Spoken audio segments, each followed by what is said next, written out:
Tidak mengherankan, pandemi saat ini telah membuat banyak orang bertanya-tanya tentang perubahan karirnya.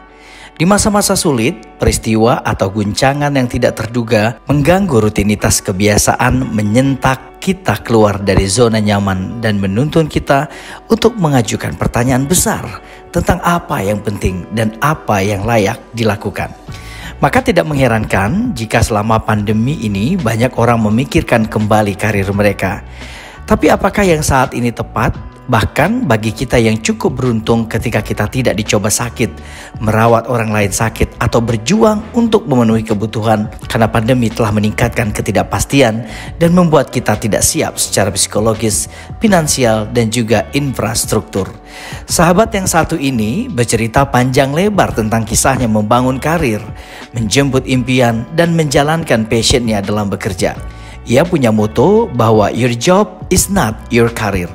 Membangun kemampuan dan perjalanan penting dalam mengambil pengalaman yang juga sangat penting di dunia perbankan dan keuangan, membuat ia tahu bahwa kemampuan yang dicari adalah menjadi leader untuk pekerjaan tersebut. Memulai karirnya di usia 17 tahun dan mencapai puncak karir sebagai manajer utama di usia 27 tahun. Kini Teguh Hanansyah terus belajar dari apa yang ia lakukan. Prinsipnya ada dua hal. Yang pertama, jujur pada semua hal yang dilakukan. Dan yang kedua, terus belajar membangun komunikasi. Karena relasi salah satunya adalah jalan untuk membuat masa depan lebih berkembang di masa yang akan datang. Sahabat semua, inilah sebuku Inspiring Like a Book bersama Teguh Hanansyah. Your job is not your career.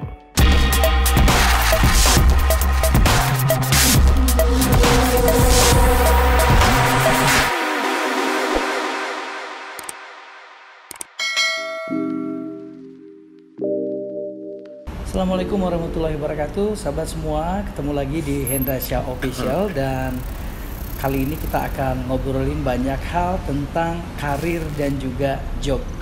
Dalam dunia pekerjaan tentu ini dua hal yang berbeda, tapi untuk memastikannya nanti kita akan ngobrol langsung dengan salah satu profesional di dunia perbankan yang sudah tahu seluk-beluk dunia finansial di dalam dunia perbankan. Dan nanti kita akan tanya tentang bagaimana beliau membangun karir, bagaimana kemudian naik kelas dalam karir tersebut. Tentu saja banyak juga lika-liku yang dihadapi. Beliau adalah Bang Teguh Hanansyah yang kebetulan saat ini sedang diamanahkan sebagai Direktur Utama di Lembaga Keuangan Syariah Mahirah Muamalah Syariah. Langsung saja kita sapa. Assalamualaikum Bang Hanan. Assalamualaikum warahmatullahi wabarakatuh. Lama sekali nggak ketemu ya? Ya lumayan, udah lama sekali ya. Setahun ya? Setahun. Oke, Bang Hanan, asik juga kalau ngobrolin tentang yang namanya dunia pekerjaan ya. Banyak teman-teman yang request ke channel ini untuk bisa menampilkan sosok-sosok yang juga punya pengalaman turun kelas dan naik kelas katanya gitu. Saya sempat mikir turun kelas sepertinya naik, nggak semua orang mau bercerita ya kan? Tapi kalau naik kelas banyak orang yang mau sharing gitu. Bang Hanan, kita mungkin akan ngobrolin tentang karir dan job di dunia pekerjaan gitu ya. Ada yang mengatakan bahwa your job is not your career. Job kamu tuh bukan karir kamu yang sebenarnya gitu. Nah, mungkin kita bisa memulai ini. Bang Hanan mungkin bisa cerita sedikit tentang umur berapa mulai berkarir serius di dunia keuangan perbankan ini, Bang Hanan. Makasih Pak Hendra. Alhamdulillah pertama karir itu saya di tahun 97 itu umur sekitar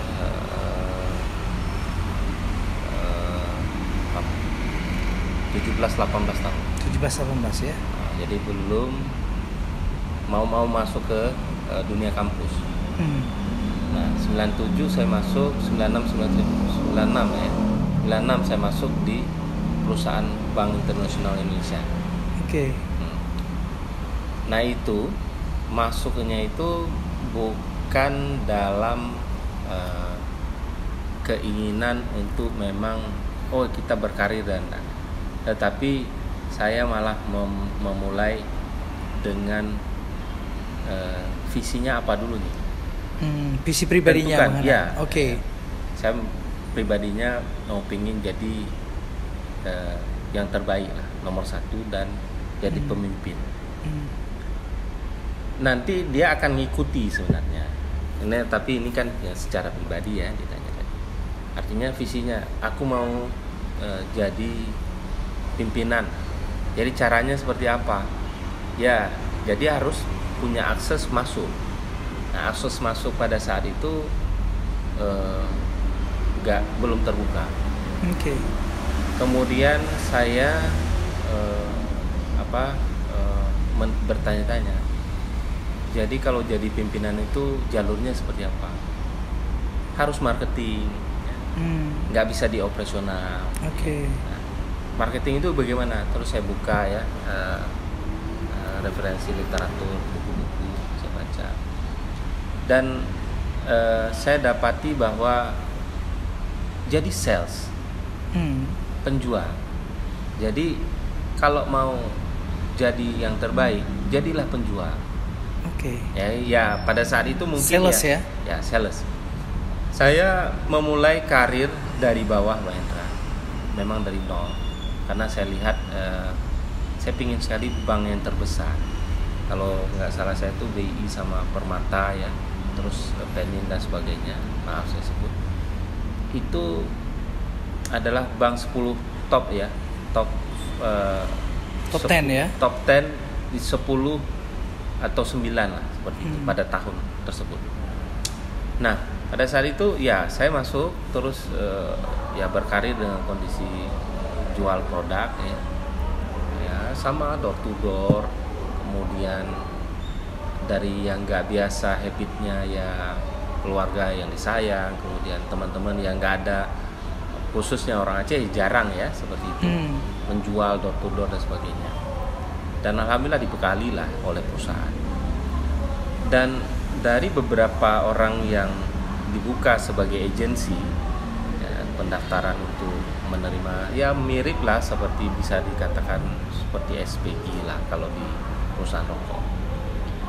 Nah alhamdulillah pada saat itu yang untuk jadi karyawan harus memenuhi kriteria berapa jumlah rekening, kartu kreditnya berapa yang diperoleh, kemudian dana berapa. Alhamdulillah saya lupa itu berapa portofolionya, saya mencapai itu, masuk dan alhamdulillah masuk ke dalam sistem ataupun perusahaan tersebut. Nah di situ mulai berkarir. Karena saya kemudian itu belum selesai kuliah. Karena menurut saya kuliah penting. Karena keilmuan itu penting kita pelajari. Tetapi jauh lebih penting menentukan dulu visinya mau apakah, ngapain nih ke depan, ngapain gitu ya? ke depan. Aku mau ngapain? Tentuin dulu goal setting, tujuan kita tuh mau jadi apa. Ya terserah nanti. Sebenarnya yang guide itu Allah Subhanahu Wa Taala untuk mengatur itu kemana. Karena sudah ada takdir, kita jemput takdir aja. Oh nggak cocok di sini, nanti kita tempat lain. Tapi saya lihat kayaknya ini cocok ya. Kemudian saya kuliah. Nah kuliah pada saat itu berbarengan dengan pekerjaan. Nggak mungkin dong kita kuliah terus bekerja. Nggak mungkin karena pagi sampai jam pukul 5 ya. Akhirnya pindah ke sore dan akhirnya ke malam. Terus malam kita kuliah sampai selesai. Alhamdulillah selesai dan karirnya pun di situ juga karena saya basicnya juga ngambil pendidikan pembukuan, artinya akunting. Jadi ya saya juga karena memang mampunya marketing juga, terus dipercaya untuk pindah ke operasional. Saya pikir kalau memang memimpin tapi tidak tahu dapurnya susah juga nih. Artinya bisa dibohongin ataupun bisa ya banyak lah ya karena letak persoalan di perbankan itu pada saat yang mungkin di cabang itu di pembukuannya. Nanti alokasi dananya kemana, ngapain aja, terus sisi operasionalnya itu sehingga bisalah terjadi suatu kegiatan bisnis lah. Nah pada saat itu saya lihat mengambil peluang bahwa ya pembukuan, ya operasional lah ya, nanti ke clearing ya, kemudian bagian-bagian itu ada bagian-bagiannya, kemudian umum juga pernah, ya ngelola ATM semua lah, artinya di sisi pembukuannya, kemudian operasional. Yang saya nggak menarik jika saya ditempatkan di teller pada saat itu dan di customer service. Tapi pernah ngerasakan? Nggak pernah ya. Karena memang bukan tujuan saya. Okay. Artinya kalau misalnya mempunyai impian seperti itu ya situ terus kan. Tapi enggak, karena bukan itu tujuannya. Karena tujuan saya pada saat itu, saya harus ngerti bagaimana lalu lintas uang ya, bagian clearing gitu. Kemudian bagaimana, tapi nggak lama-lama Mbak Hendra. Setahun saya selesai itu. Tapi kalau kita lihat khatam. Bagian clearing yang agak lebih cepat 6 bulan karena saya lihat kerjanya gitu-gitu aja gitu ya, tapi udah tahu ngapain sih clearing nih gitu ya. Nah akhirnya tibalah suatu waktu saya melihat peluang ada pendidikan untuk berkarir. Nah ini karir di ODP namanya. ODP itu tingkat pendidikan yang diberikan selama setahun seperti AKB-nya perbankan. Ada kelas khusus sampai kita ya belajar lah ya, banyak yang dipelajari 6 bulan di in class, kemudian di luar kelas. Nah di luar kelas ini ya kembali lagi keluar ya, karena di luar kelas kita pernah di marketingnya, maka kita ya biasa saja, aman.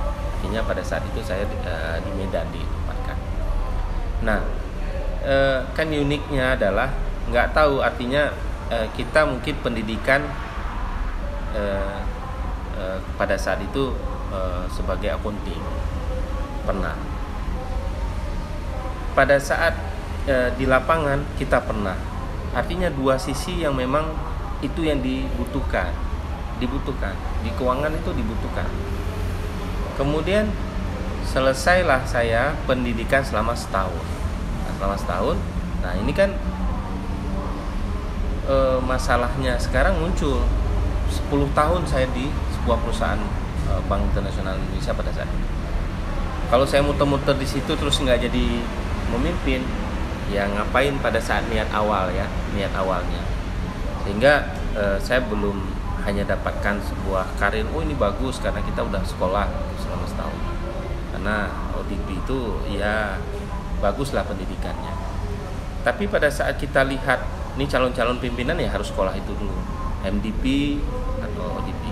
Nah kondisi pada saat itu pimpinan di perusahaan kita itu mau hijrah atau lompat sebuah perbankan lain. Ya pada saat itu boleh sebut nggak nih? Bank mana? Salah satu bank lah. Salah gitu ya? satu bank ya. Yang top ya? Yang top juga, yang mungkin 9 atau 10. Kemudian ya masalah negosiasi salary. Ya, biasa transfer itu biasa Pak Hendra. Jadi pada saat itu menarik. Pada saat itu mungkin ditawari 35 juta. Ini maaf ya. Udah ngabur. Kemudian secara etika mungkin ya, tiba-tiba pimpinan yang mau berkeinginan ke perusahaan tersebut tidak jadi. Nah masalah tidak jadi, Allah alam, mungkin hanya Allah yang tahu ya, mungkin karena memang negosiasi atau apa yang belum pas, sehingga yang terjadi adalah dia akan mencari orang yang memang mendukung si pimpinan tadi untuk menggantikannya. Gitu. Karena bagus pimpinan, pasti anak buahnya nih bagus yang juga. Support bagus juga. Maka jangan pernah, saya pikir juga jangan pernah kecewa, jangan pernah merasa bahwa merasa ada kesedihan bahwa kita ini adalah orang yang tidak dipilih. Enggak, Tuhan tidak tidur. Tuhan bekerja untuk mikirin, karena memang kita sungguh-sungguh yakin. Betul. Sehingga kita ada dua marketingnya yang senior ya. Nah pada saat itu laki, saya perempuan ada satu lagi. Nah alhamdulillah kita dipilih untuk coba dulu tes. Ya, jadi pada saat itu ngobrol pimpinan perusahaan sebelumnya dan yang nggak jadi tadi yang nggak jadi tadi perusahaan tersebut ya interview sama kita, terus saya sampaikan bahwa kondisinya seperti apa yang kalau jika kamu dipilih, terus kita sampaikanlah seperti ya bisnisnya. Singkat cerita, Pak Hendra dipilih. Nah, ya, Bang Hanan sebagai penggantinya pengganti karena dia sudah mengundurkan diri. Iya, mengundurkan diri karena memang mungkin alasan apapun lah. Nah, ini kan cara kerja bukan kita sikut orang, kita memang ya takdir. Kalau menurut saya bilang takdir karena Allah. Tapi karena kesungguhan yang juga sudah dimulai ya. Karena ya kita nasihat-nasihat orang kita dengar, karena kenapa misalnya pendidikan kita udah sempurna, artinya S1 ya, bukan D3 gitu, S1. Jadi pada saat itu kebetulan S1-nya lumayan ya, artinya diakui gitu ya. Nah, pada saat itu kemudian kita basicnya juga pernah di operasional, pernah mengelola sebuah lembaga keuangan, kemudian di marketingnya juga. Nah di situ jadi memimpin. Nah memimpin di situ juga punya tantangan nih, karena kan basic kita memang bukan lahir langsung jadi memimpin. Memang karir di bawah, karirnya jadi sales gitu kan, tiba-tiba. Tapi pada saat kita lihat terus kita tanya pada senior-senior, rupanya simple juga. Cuman karena memang tantangan nih dia, jadi kita pada saat itu nggak ngerti apa-apa gitu ya. Sehingga pada satu waktu kita lihat dengan kondisi bisnis yang baru, terus kita lihat profil perusahaannya, oh ini ya caranya, terus kita lihat portofolio keuangannya. Nah ini udah dapat saya pelajari mungkin ada sebulan. Akhirnya ya portofolio asetnya itu 30 miliar pada saat itu mencapai 100 miliar pada saat yang kita pegang. Tapi di masa kepemimpinan Bang Hanan ya. Tapi kalau boleh saya sedikit bertanya ya, pada saat itu kan tadi ketika kita mulai diskusi, Bang Hanan bilang memulai karir di dunia keuangan di perbankan ini di usia 17 tahun ya. Benar-benar muda sekali lah. Mungkin kalau saya bayangkan aja 17 tahun tuh ngapain waktu itu ya. Tapi ketika dapat kesempatan memimpin sebuah lembaga yang besar, mengelola aset dari 35 miliar sampai menjadi 100 miliar lebih, itu di usia berapa tadi? 10 tahun dari 17. Dari 17, berarti di usia 27 tahun ya. 27 tahun sudah menjadi puncak pimpinan ya. Kebayang nggak sih waktu itu sadar bahwa di awal bercita-cita ingin jadi pemimpin, terus akhirnya sekarang saya udah di posisi ini. Apa yang terpikirkan oleh Bang Hanan pada saat itu? Senangkah, kemudian terbeban dengan kerja keraskah, atau bisa dikatakan tidak tidur malah memikirkan strategi apa buat besok untuk memajukan organisasi? Kira-kira apa? Ya, saya pikir ini sebagai takdir, karena takdir itu bagian dari pilihan Tuhan. Iya. Karena atas doa-doa kita ya? Atas doa kita, atas doa orang-orang yang kita sayangi. Karena kita selalu bersandar pada ya tentunya karena kita muslim ya, kita bersandar pada agama kita. Jadi saya pesankan mungkin beberapa yang mau mendengar nanti ya dalam kesempatan ini, bekerja saja yang terbaik, sungguh-sungguh berikan yang terbaik. Karena terus belajar ya, karena kita tidak tahu kita mau jadi apa, kita nggak tahu. Tapi artinya visinya udah jelas nggak nih, udah pada on the tracknya nggak nih. Kalau mau jadi seperti karyawan saja tidak punya impian, tidak punya ambisi saya sedikit bilang ambisi, karena ambisi itu perlu. Karena untuk menguatkan keyakinan kita untuk mencapai yang ingin kita tuju. Tapi dengan benar ya. Dengan cara-cara yang benar, bukan berarti cara-cara yang tidak benar. Nah, pada saat itu kita lihat alhamdulillah, artinya keluarga mendukung, memberikan dukungan yang baik ya, sehingga memiliki prestasi juga yang baik pula. Beberapa kali kita diberikan pembekalan keilmuan yang saya tidak dapatkan sebelumnya. Jadi artinya siapapun manusia jika diberi kesempatan, nah ini pintu kesempatan itu kebetulan terbukanya pada saya. Jadi siapapun juga akan bisa, tapi diberikan kesempatan. Artinya, nah kembali lagi ke karakter. Nah, karakter itu penting. Kenapa karakter penting? Kalau karakter sedikit saya pindah ke attitude lah ya. Yeah. Kalau attitude kita nggak ada, juga jangan berharap ilmu kita mungkin canggih pun, tapi kita juga adab, sopan santun juga kita nggak jaga. Akhlak kita juga bermasalah nantinya. Pasti mungkin bertahan 3 bulan, terus nanti pasti akan bukan habit aku ya di sini. Iya.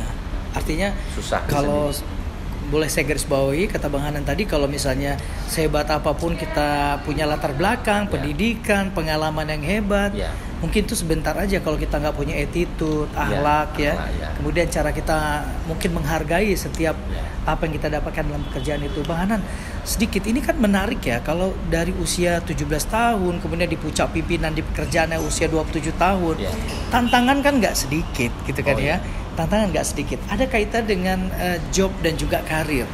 Apa nih formulasi dari Bang Hanan untuk menghadapi persoalan-persoalan seperti itu? Ya secara teori kita tahulah ada office politik kantor dan lain-lain gitu. Tapi untuk seorang Teguh Hanansa menghadapi itu tentu juga perlu ada sedikit strategi dan formula ya. Meskipun lurus aja lah seperti apa yang ada pada diri kita aja. Ada strategi lain tidak Bang Hanan? Saya pikir itu menarik. Karena perusahaan sebelumnya juga punya tantangan, karena mereka punya grup-grup di setiap organisasi itu pasti punya geng masing-masing. Tapi bagaimana kita tetap survive, artinya bertahan dengan kondisi kita memang benar-benar bekerja, jangan pikirkan yang lain. Artinya seperti pelajaran pernah atasan saya sebelumnya ya. Dia sampaikan, belajarlah dari katak tuli ya. Jadi jangan dengarkan orang lain. Jadi pada saat ada perlombaan terus naik ke atas, terus katak itu dibilang oleh katak lainnya, ngapain ke sana, udah ada yang menang kok. Ngapain? Itu yang membuat demotivasi kita ya. Sehingga ya kita nggak usah dengar, karena kebetulan memang pada saat itu ya katak itu terus berjalan cepat, pelan pun nggak apa, pokoknya jangan dengarkan orang. Kemudian banyak lagi cobaan, kalau apalagi di perbankan, kalau buka rekening nih, kita buka rekening itu ada customer service yang khusus, mengelola sebuah seseorang yang marketing tadi, lawan mungkin rival gitu ya, bisa dibilang begitu. Tetapi rival tadi itu rupanya sudah ada hubungan emosional dengan customer tadi, sehingga pada saat kita kesempatan saya itu juga nanti aja, mungkin kalaupun itu kan strategi orang ya. Dia mungkin banyak rekening, portofolionya banyak, akhirnya pada saat kita ini akhirnya terkendala dengan dia. Seperti itu. Saya pikir saya mungkin ingat orangnya, tetapi bukan dendam. Saya lihat kapan dia gak akan butuh saya. Jadi suatu ketika saya lihat seperti itu, dinamikanya semua organisasi itu ada. Tapi saya pikir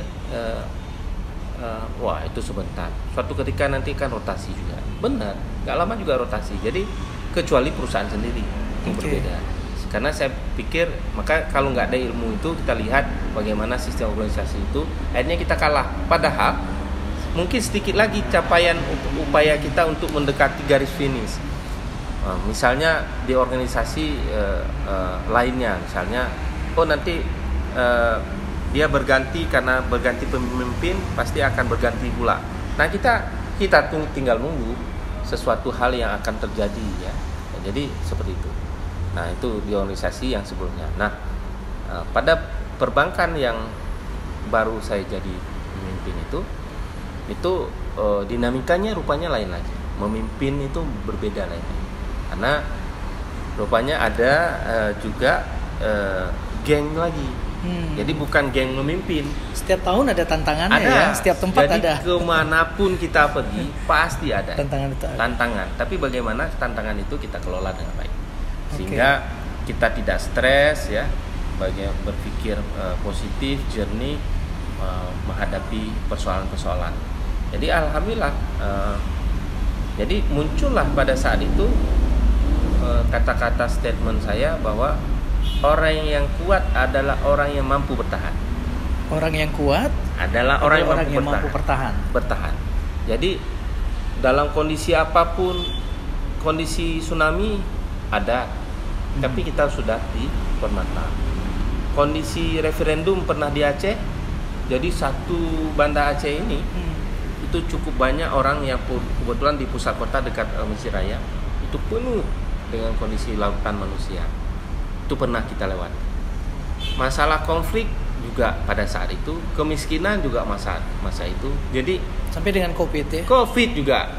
Jadi dinamikanya memang banyak, Pak Hendra. Jadi kembali yang ke pertanyaan tadi bahwa beda tantangan. Iya. Jadi memimpin beda tantangannya. Jadi organisasi pada saat memimpin, ini anak-anak ini punya geng sendiri. Gimana wah ini nggak enak lagi nih, pasti bapak itu karena baru, jadi bukan orang kita lagi. Jadi dia sudah nyaman dengan ada sebagian grup orang yang memikirkan tidak nyamanan dengan adanya kita. Akhirnya skenario pun dibuat. Sebenarnya Mahendra, kita tidak belajar politik, tetapi strategi yang saya lihat harus ada dalam memimpin. Jadi baik dia banyak membaca buku karena wawasan supaya luas bagaimana memimpin dengan karakter yang berbeda orang-orang. Sehingga pada saat saya memimpin itu saya lihat kok enggak dukung saya lagi ya. Karena bagus pemimpin itu kan karena ada dukungan dari orang-orang di bawahnya ya. Nah ini kok ada sebagian yang mau ikut, ada yang tidak. Padahal baru 2-3 hari kan nggak bisa diukur orang tuh mau didukung tidaknya, mungkin biar aja berjalan setahun 2 tahun. Nah ini kan unik, merasa kok aneh nih ya, kok nggak disupport lagi seperti itu. Jadi saya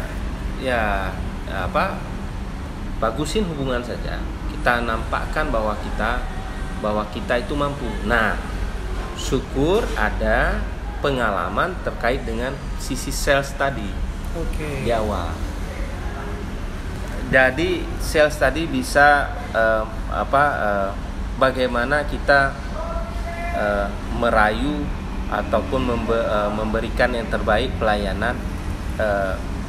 Mungkin orang yang nggak normal maksudnya gini, kejiwaan atau mungkin ada kalau di sini apa namanya? Pribadinya berbeda-beda gitu ya. Berbeda. Mungkin maksud saya itu bukan transgender, apa tuh banyak yang bencong tuh apa? LGBT. Jadi banyak dananya, tetapi kita bisa, tapi kita tidak terpengaruh.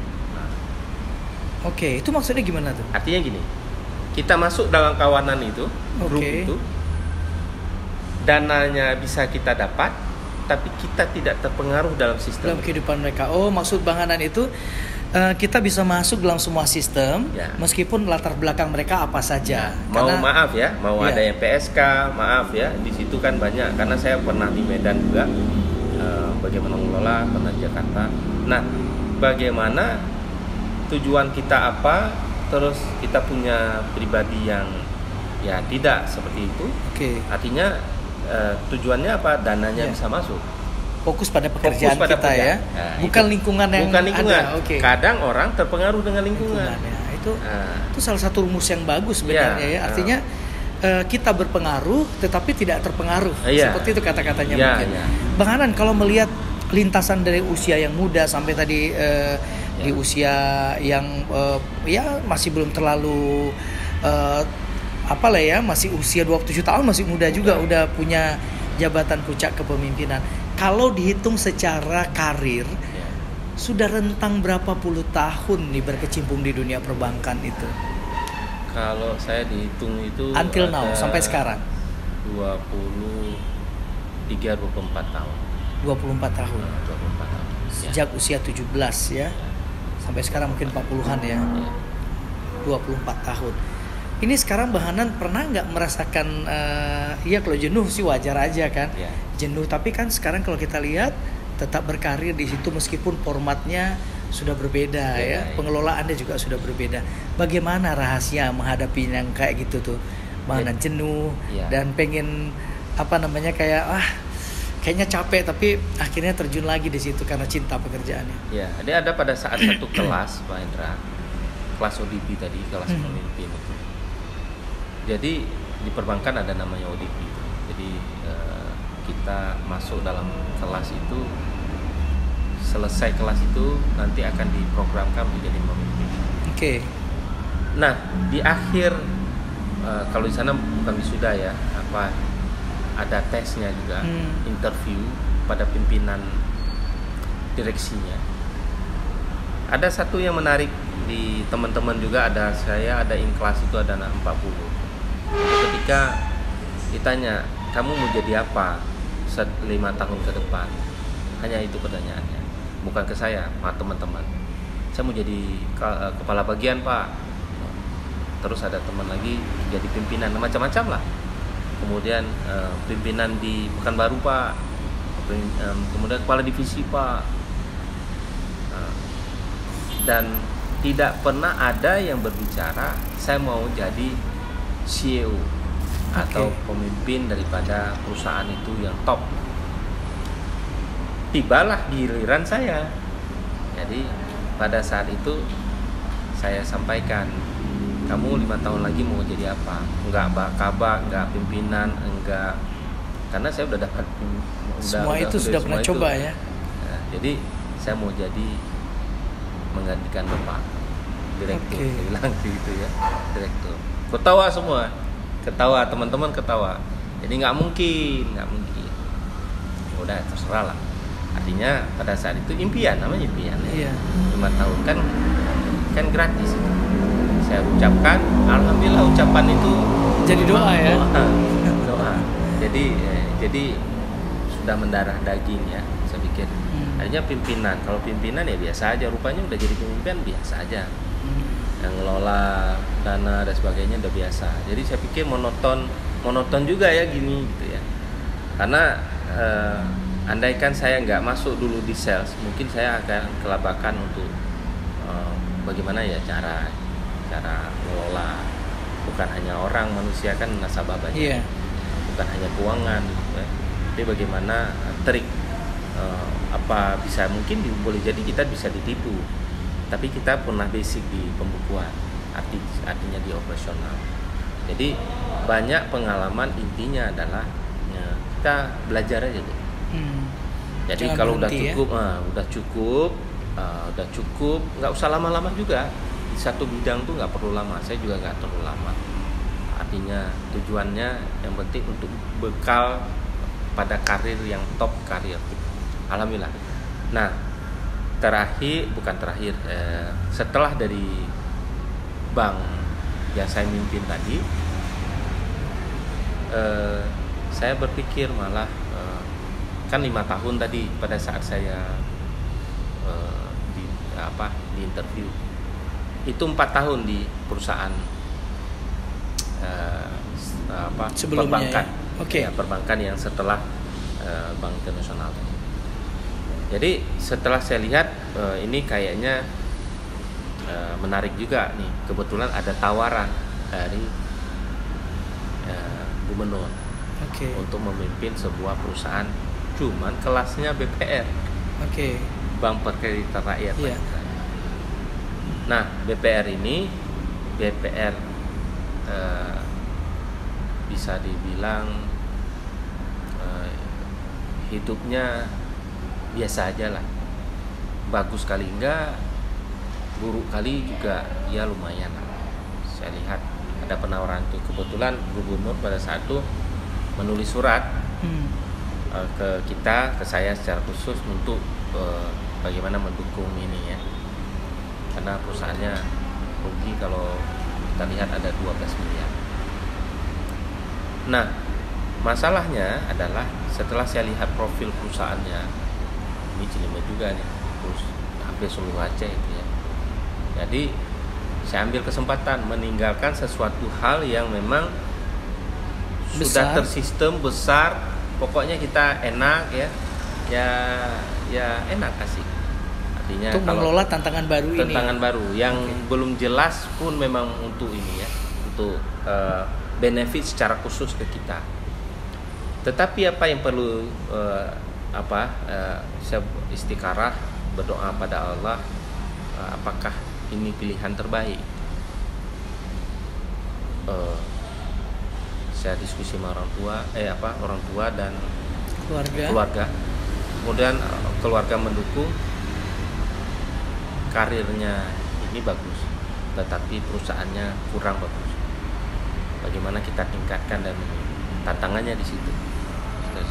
Singkatnya, saya ambil kesempatan itu dengan catatan gubernur harus menyurati direktur utamanya saya,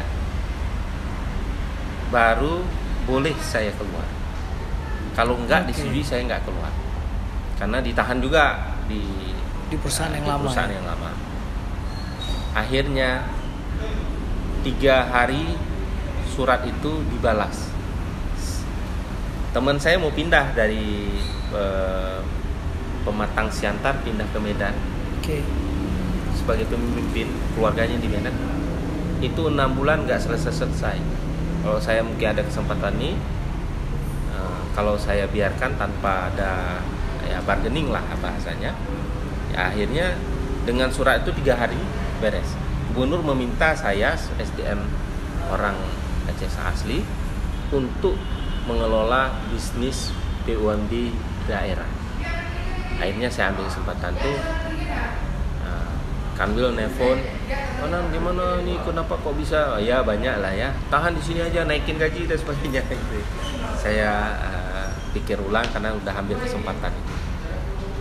Akhirnya saya hijrah dan kelola perusahaan itu selama 4 tahun.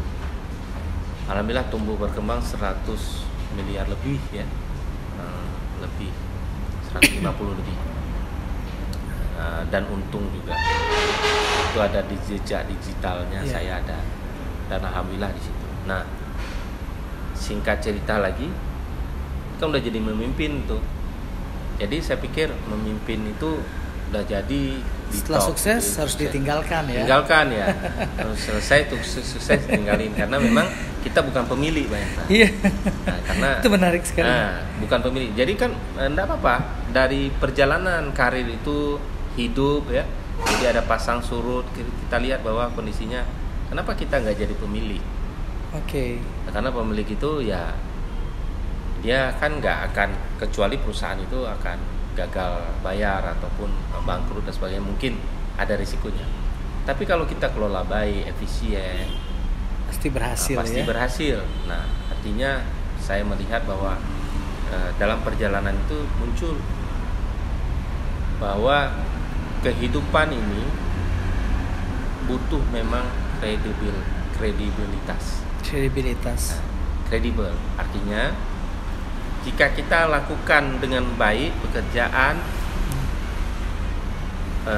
orang lain akan bilang, oh kamu bagus, itu baru kredibel. Mahendra bagus, Mahanan bagus, bukan pengakuan atas diri sendiri. Nggak boleh klaim diri sendiri bagus ya. Ya, jadi waktu itu terbentuk opini kredibel. Ini kredibel kenapa? Orang udah menyuarakan dan bilang bahwa kondisinya bagus. Bank tersebut bagus. Otomatis saya bagus dong, keuangan bagus di sini. Nah, setelah itu hijrah dan ini kelola perusahaan yang dari nol. Itu yang dari tadi pengalaman di yang sebelumnya rugi, Bang Indra. Perusahaan 2 sebelumnya nggak rugi tetapi kecil. Yang satu lagi perusahaan yang BPR itu dia rugi tapi jadi untung. Kalau yang dari yang kita sendiri yang saat ini dari nol tidak ada apa-apa terus rugi, memang rugi.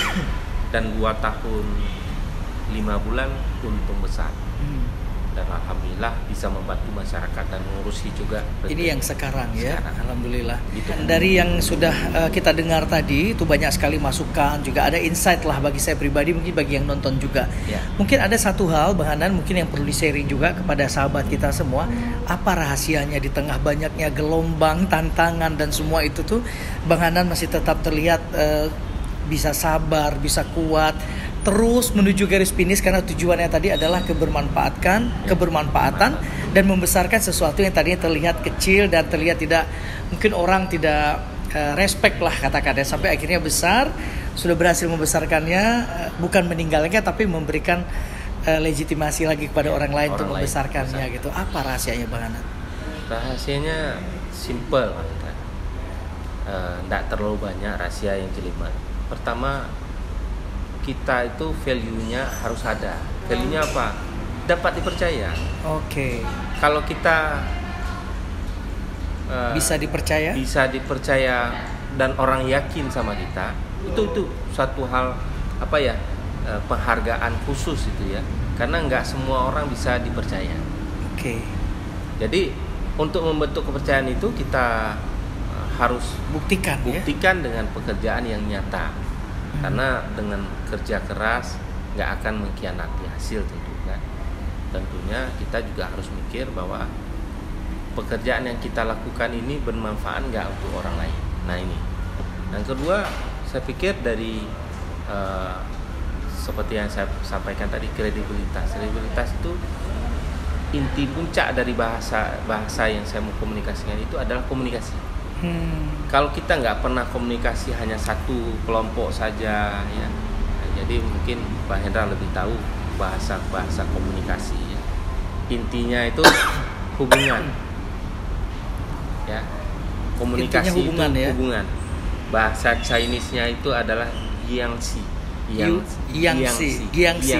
Relasi kita ya. Relasi. Nggak ada bisnis, nggak ada relasi, nggak ada bisnis. Oke, keduanya saling terkait. Harus terkait. Jadi komunikasi harus bagus, yang si hubungan harus baik. Jadi rumusnya ada dua ya. Pertama dapat dipercaya, kemudian membangun relasi yang baik seperti itu ya. Tentu saja dengan ibadah yang kuat juga ya Bang Hanan ya. Membangun relasi dan dapat dipercaya. Itu yang terus ya Bang Hanan pertahankan sampai sekarang ya. Dan menjaga hubungan itu lebih baik. Lebih baik ya, kalau misalnya ada sesuatu yang nggak cocok kita mundur aja ya, tapi tetap menjaga relasi di sana. Oke. Bang Hanan, terima kasih banyak 1 jam berbagi sama kita. Sebenarnya sahabat semua, saya dengan Bang Hanan ini sudah pernah ketemu juga setahun yang lalu, udah pernah buat konten juga di Mahira Muamalah ya, sebuah lembaga keuangan syariah di Kota Banda Aceh. Dan kali ini ada permintaan dari teman-teman untuk bisa mengangkat profil-profil yang dalam pekerjaannya juga ada tantangan yang hebat juga gitu ya. Dan alhamdulillah Bang Hanan juga mau memenuhi. Terima kasih banyak Bang Hanan. Terima kasih sama-sama. Sukses terus, semoga Allah memberikan karir yang lebih baik dan terus mendapat amanah yang baik juga.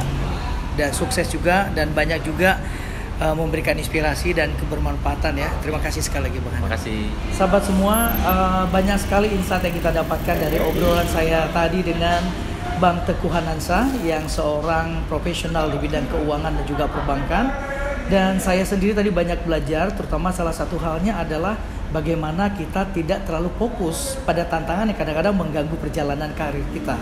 Tapi harusnya kita fokus pada tujuan yang ingin kita capai. Ada 2 pesan yang dia sampaikan tadi. Pertama, harus menjadi pribadi yang dapat dipercaya atau punya kredibilitas yang tinggi. Kemudian yang kedua, membangun relasi dan komunikasi yang bagus dengan siapapun. Karena rezeki kita tidak tahu datangnya dari mana. Bisa jadi dari relasi yang barangkali menurut kita tidak menarik, atau dari relasi yang sangat menarik. Semoga bisa menjadi inspirasi kita pada sesi kali ini dalam tema dalam tema Your Job is Not Your Career. Tadi Bang Hanan sudah bercerita bahwa pekerjaan kamu belum tentu karir kamu selamanya, tapi apa yang sudah kamu bangun, terutama value, akan memberikan bantuan yang besar pada setiap job yang kamu jalani dalam bekerja untuk mencapai masa depan. Sampai ketemu lagi dari Hendra Syah Official berikutnya. Assalamualaikum warahmatullahi wabarakatuh.